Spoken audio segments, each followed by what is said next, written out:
Good morning, good day, happy day after the holiday, as this is. Happy Tuesday. It's always a pleasure for me, Travon Smith, the real estate experience, to find professionals within the real estate industry that offer their professionalism. I come across some I've worked with, some I haven't worked with, but it's all about them. It's not about me. Today's guest, LoveJoy, Galatians 522 Lending. Um, it is somebody I've talked to as far as the lending process. And today we'll discuss a little bit of the loan process and her background as far as her professional suggestions and what she does, et cetera, et cetera. Welcome, Lovejoy. How you doing? Hi, thank you for having me. I'm doing well. How are you?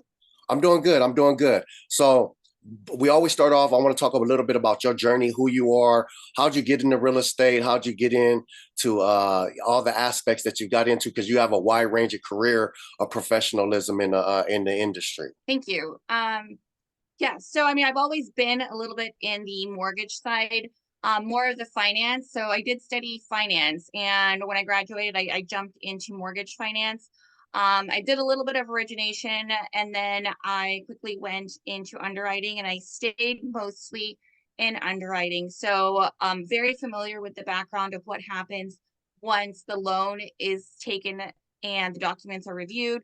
Also, before I went to underwriting, actually, I did a little bit of pretty much the whole cycle. Like there's the origination part, there's the processing, there's the underwriting, there's the closing, and then there's the funding. So I've actually had a position in each of them. My more lengthiest one was definitely in underwriting and underwriting management.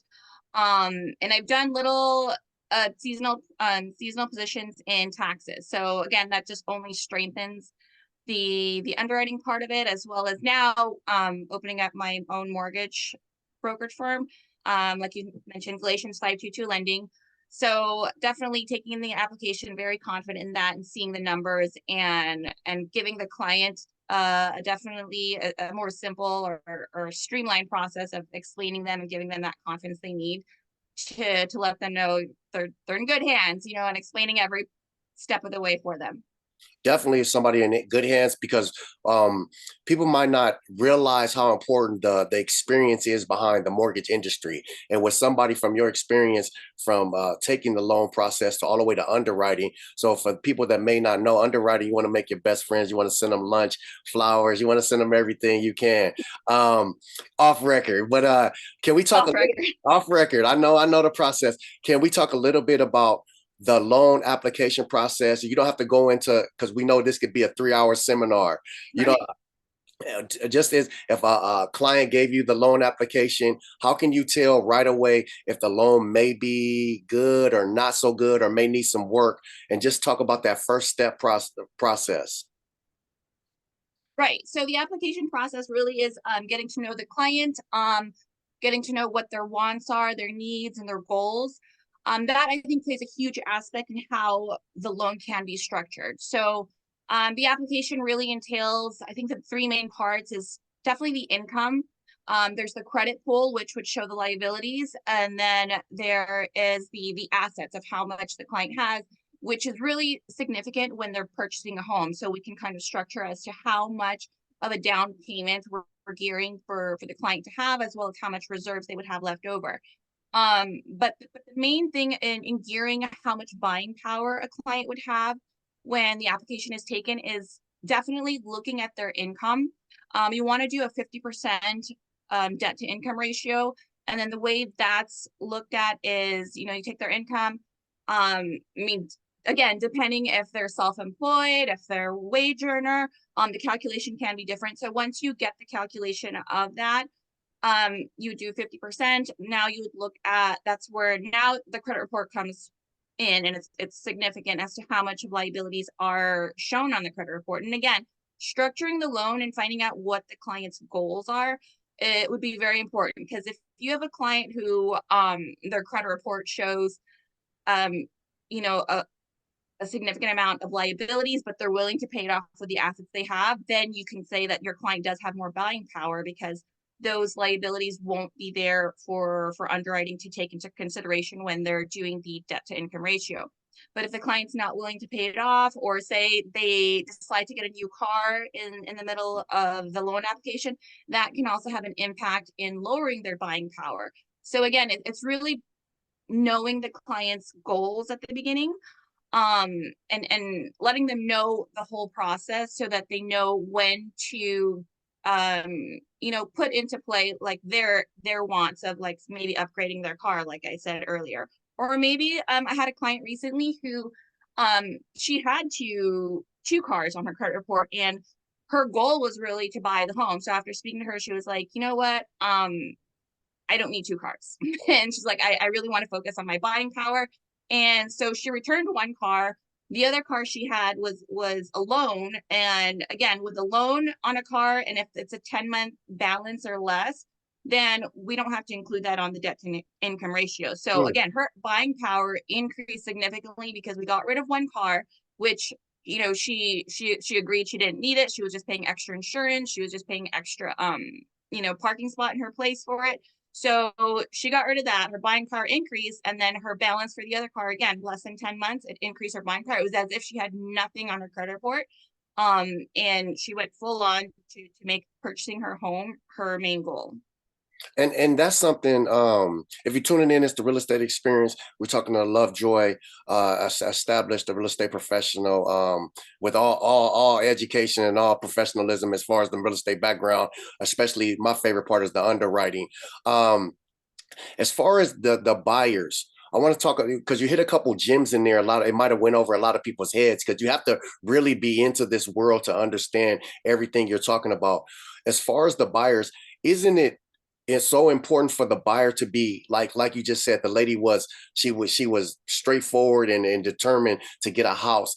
Doesn't that help when buying the home buying process? Because if you have a buyer that's, oh, I want to buy a house, but I also want to go on vacation. I want to buy a house, but I also want to do all these things. When you're trying to buy a house, don't you have to focus on that pretty much? And what you would want to see from your perspective? Absolutely. That goes to getting to know the client and really helping them organize their goals, right? Like their wants, their needs. And you really put it into perspective with them when you have that conversation. It's like, yeah, you deserve to go on vacation. You deserve to buy a house. You deserve to buy that new car. But let's put it in order. So that's really the conversation you want to have with the clients. Like you're not telling them not to do this, not to Yeah. do that, but really just helping them organize it so that they can have all of it at once. Right? I mean, just prioritizing it, because say if we squeeze in that vacation first, rates change, the home they want to purchase may have another offer. So again, there is a small time frame where we have to work on their buying power again, and what the market offers, right? So again, it's really building that rapport with that client and making sure we help them organize their goals and prioritize it in the way that they can achieve all of them. It's just we're going to have to knock them out one at a time.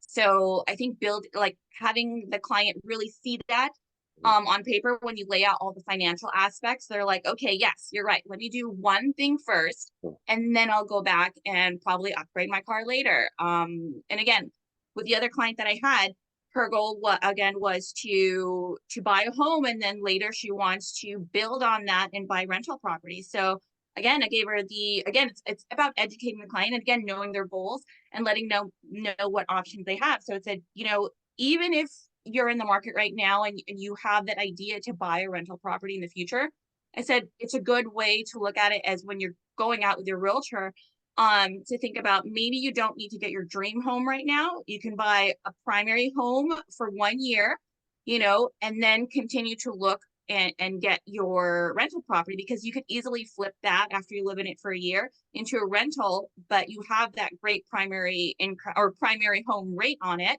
and then get another home, versus you going in the market and purchasing a rental property right off the bat. The rates do differ, right? Like a rental home is considered riskier, so the rate is going to be a lot high, not a lot higher, but it's definitely higher than a primary and a second home. So just giving her that information, or giving clients that information, really again helps mold their the way they prioritize their goals.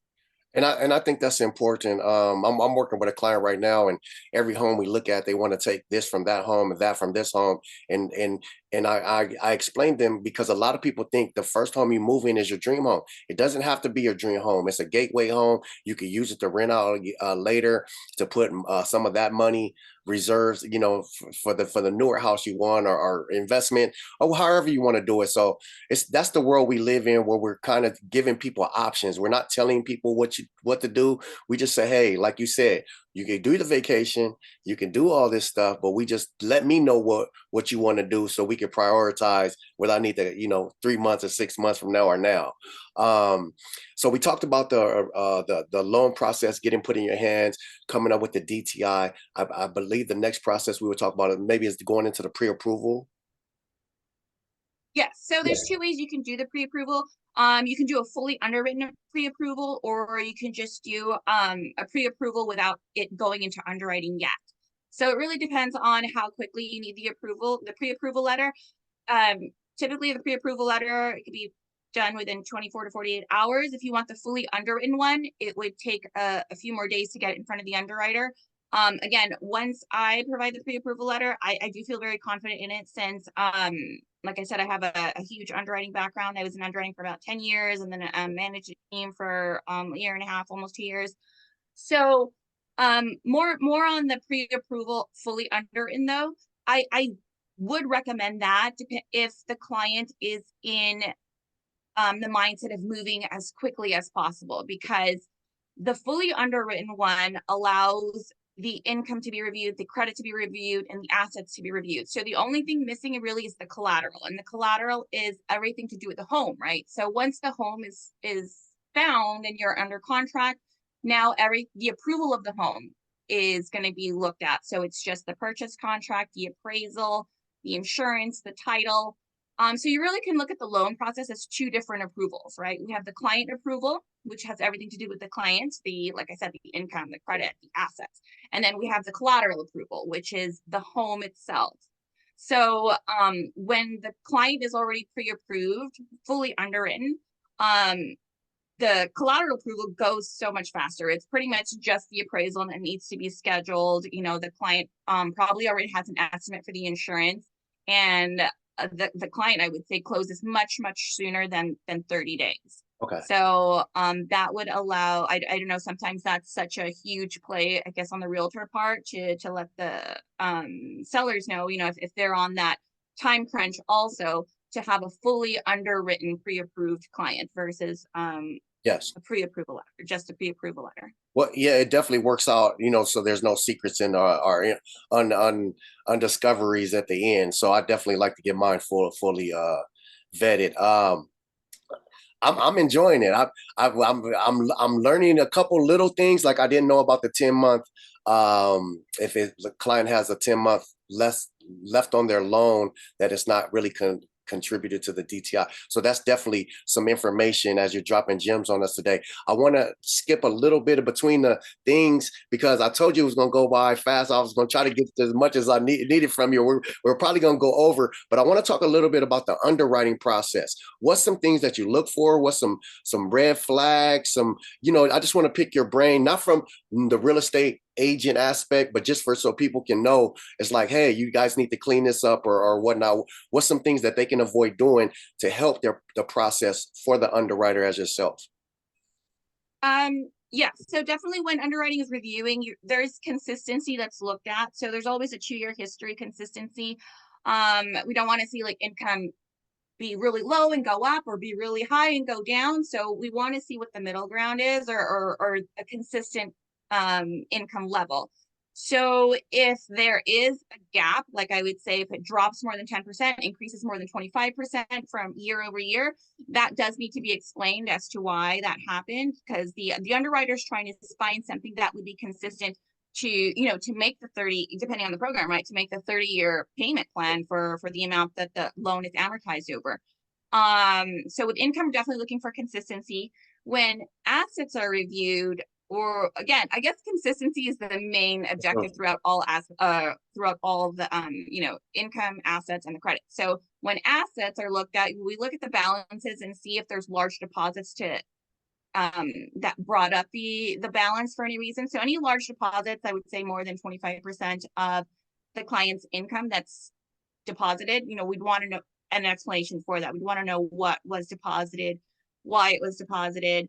And again, it's a 2-month rolling 2-month statement, right? So if it's before that 2-month, you don't have to worry about it, but 2 months that are provided to the underwriter, you definitely want to see what was deposited more than 25%, and also any large purchases taken out, right? Because that could be a liability that was not yet reported on the credit report. So again, that would be questioned, that would be looked at. It would be like a red flag, meaning it just needs to be explained. Gotcha. Right? Like we want everything to be as transparent as possible.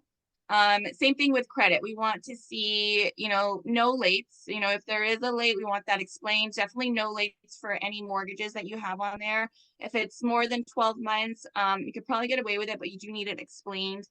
And any credit inquiries that were showing on the credit report, we definitely want that explained. Again, we just want to know if any credit was taken out and that's not yet reflected on the credit report. We want that to taken into account under the whole review, just to make sure that the client has the ability to repay the loan, because anything that's not disclosed is kind of a risk, right? Yes. So we just want to make sure everything is provided and taken into account before the approval would have been made.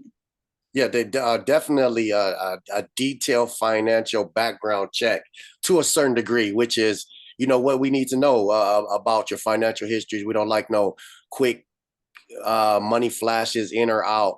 Like you said, the main thing we're looking for is consistency from the real estate side and the broker side. Hey, if you're tuning in, it's Real Estate Experience, man. We talked to Galatians 522. Lending, yes. Galatians 522 lending today with Miss LoveJoy. Where can people reach you at? I don't know if you have a website or any information you want to provide so people can reach you out if they need a great lender. Yes. So my website is Galatians522lending.com. And fun fact, so my name LoveJoy actually comes from the Bible verse Galatians 5:22, which is the fruit of the spirit. So LoveJoy, the first two. I like that. I like that. That's what, more that's needed in our society and our world. So you know what you're getting when you get with her. You're getting good spirit, you're getting good energy. Galatians522.com. 522lending.com. Galatians522lending.com. So if you need a great lender out here in Southern California and California, wherever you need one, check in with her. She definitely can help you out. As you can see from this small amount of time that we have with her, she definitely knows her stuff. I appreciate you for hanging out with us, and we'll definitely have to check in with you more often than not because you provided some great information. I appreciate it. Okay, well, thank you for having me. Thank you. Have a good day.